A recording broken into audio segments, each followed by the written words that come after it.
what do you see and see the smart companies doing to weather this down cycle effectively, even knowing that this is a unique down cycle?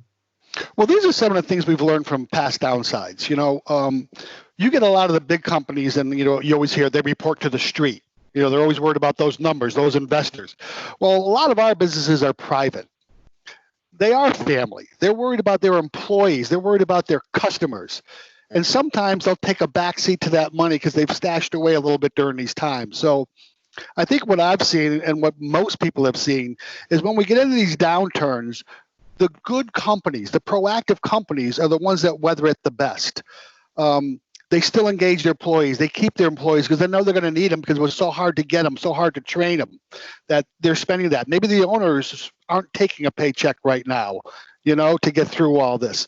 But they're staying viable. So when this market starts to come back, they're so well positioned because their employees are there. When it's really busy, it's hard to train. It's hard to cross-train. But in times like this is when you do that. You don't lay off your people. You try to do these things. And when the work comes back, I have my work staff. I can increase my capacity tomorrow, where the other companies that laid them off to cut costs to bare bones, they're going to struggle trying to gain capacity by the workforce because they're not going to be able to get the people back right away.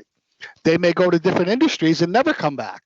We've seen that happen before, which put us in the position now, which is why workforce is so important.